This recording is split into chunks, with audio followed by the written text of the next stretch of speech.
Muy buenas, me presento, soy Jaciel Omar Cruz Chávez del equipo 7 del Tecnológico de Estudios Superiores de Chimalhuacán de la materia de fundamentos de base de datos.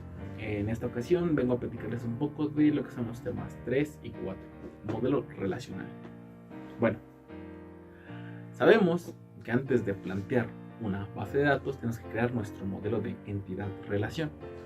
En este modelo planteamos una entidad y la relacionamos con, valga la redundancia, una relación con otra entidad.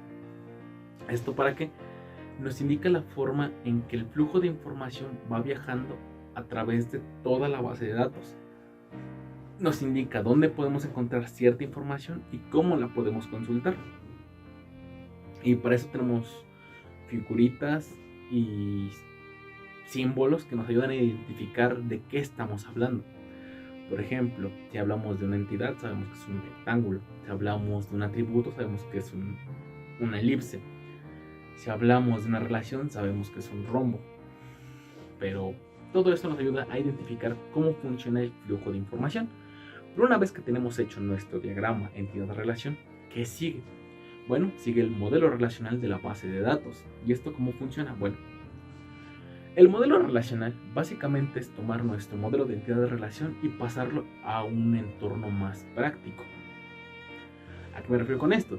Si en el modelo de entidad-relación manejamos lo que son simbologías, en el modelo relacional manejamos tablas. Estas tablas van a tener columnas y en cada columna va a ir nuestra información de nuestro modelo de entidad-relación. Si bien es un tanto complejo al principio, cuando lo empezamos a poner en práctica no lo es tanto. ¿Cómo funciona? Para esto es recomendable usar Excel. Abrimos nuestro libro y vamos colocando, por ejemplo, una entidad llamada alumnos. Alumnos vamos a tener una clave, un nombre, un apellido paterno, un apellido materno y un grupo. Son 5 atributos. Bueno, nuestra entidad alumno la vamos a colocar en una tabla de Excel. Ese va a ser nuestro encabezado. Se va a llamar directamente alumnos. A esta tabla de alumnos tenemos que asignarle su primary key y su foreign key si es que la necesitan. La primary key es la llave primaria, el atributo clave de esta entidad, y lo identificamos fácilmente porque es la clave del estudiante, es aquello que lo hace único, es aquello con lo que lo podemos buscar y lo podemos identificar más rápido. Podríamos buscarlo por el nombre, sí, pero ¿qué pasa si hay 2 o 3 personas que se llaman igual? Ya no la vamos a poder identificar, vamos a preguntar cuál de todas quieres que te consulte. Podríamos buscarlo por el apellido, pero también los apellidos se repiten. Podríamos buscarlo por el grupo, pero hay cientos de alumnos que van en el mismo grupo. Entonces, la llave primaria sería esa clave específica y especial que nos hace que nuestro sujeto pueda ser encontrado de forma más rápida, que nuestro atributo, nuestra entidad pueda ser mostrada más adelante. Y la llave foránea es aquella que es llave primaria en otra entidad, pero que es llamada desde una tabla externa a esta tabla que estamos trabajando. Esto lo ocupamos cuando trabajamos con muchísimas tablas. Necesitamos muchísimos datos para llenar tablas nuevas. Ok. Entonces, si sabemos que esto es así, y si sabemos que esto es un tanto más complejo, vamos a empezar lento. Ya que tenemos designada nuestra tabla, alumnos, asignamos nuestra llave foránea. En este caso es la clave. Nuestra clave es única. En este caso voy a ocupar mis datos 2020 45 2009. Esa sería mi clave.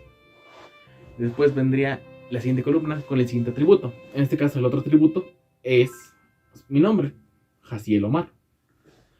Después asignaríamos lo que son el atributo de apellidos. Mis apellidos son Cruz Chávez. Bueno, perdón, mi apellido paterno es Cruz y mi apellido materno es Chávez. Lo asignamos así en esta tabla y mi grupo es el 4 y ese es el 11. Ahora, con la información que tengo aquí en esta tabla, necesito meter más ejemplos de información. Metemos a Juanito y a Fulanito y le asignamos una clave, le asignamos un apellido y un grupo X. Y aquí empezamos ya a ver cómo nuestra base de datos va funcionando o va empezando a tener fallas. Si nuestro modelo de interrelación nos plantea una tabla sin una entidad, una llave primaria, y vemos que en realidad sí necesitamos una llave primaria, ya estamos fallando con nuestro modelo de la base de datos desde la creación de nuestro modelo de interrelación. Y es importante que utilicemos, después de crear nuestro modelo de interrelación, el modelo relacional, para saber en dónde estamos fallando al momento de visualizar nuestra base de datos. Si empezamos a construir datos y datos y empezamos a llenar tablas y tablas y tablas, vamos a ir encontrando errores. Y para eso funciona perfectamente el modelo relacional, para saber en dónde estamos relacionando mal la información o dónde podemos tener una falla en la relación de información. Sabemos que las bases de datos manejan millones, excesiva cantidad de información, y generalmente es información un tanto delicada. No hay nada más importante para una empresa que los datos, y tienen que estar muy asegurados esos datos. Pero ¿cómo podemos saber que nuestros datos están seguros?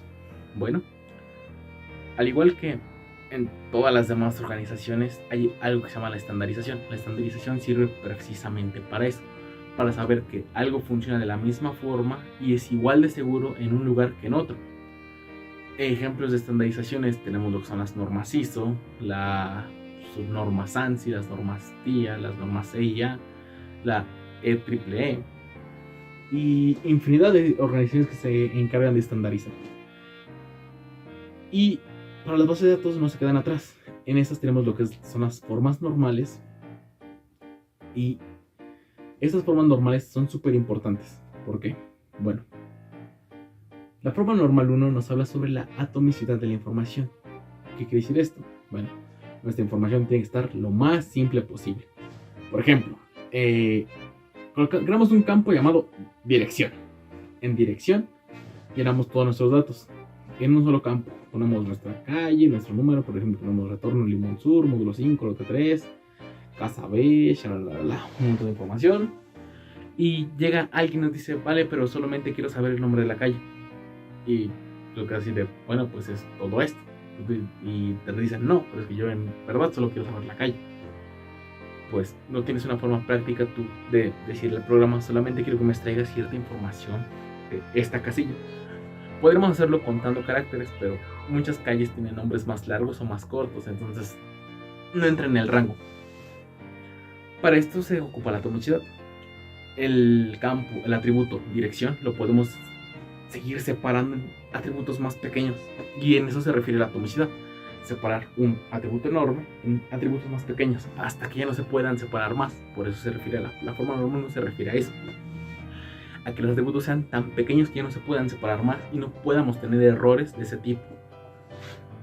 Una vez que pasamos la forma normal 1, sigue la forma normal 2, que es que tenemos que evitar a toda costa que se repitan datos en la base de datos. Suena un poco redundante, lo sé, pero es importante tenerlo en cuenta. ¿Por qué? No podemos estar metiendo millones de veces la misma llave primaria, porque vamos a tener un error. Y es que cuando queramos obtener una información que tenga esa llave primaria, nos van a salir un montón de resultados cuando solamente necesitamos uno.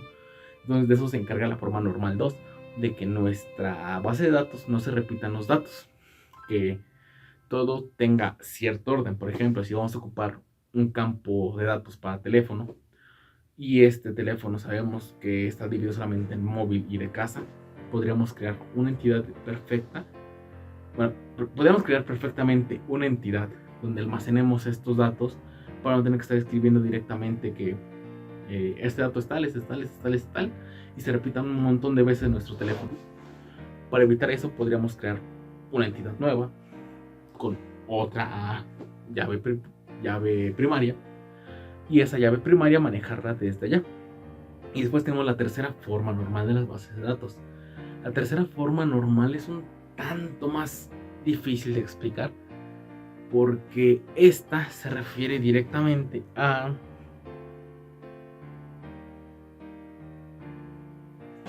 no dice, no lo noté. Bueno, X.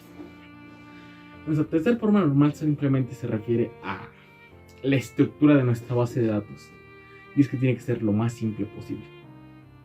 Y ya. Y también tenemos la forma, esa tiene un nombre un tanto complicado, se llama la forma normal voice code.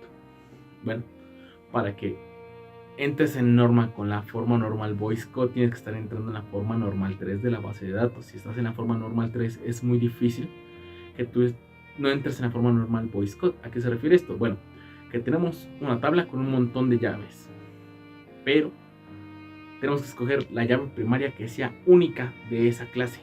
Tenemos que ser muy selectivos en la información, y eso es lo que hace la forma voice code. Se encarga de que nuestra entidad tenga el dato exacto que ocupamos para que sea nuestra llave primaria. Y eso serían las formas normales de las bases de datos.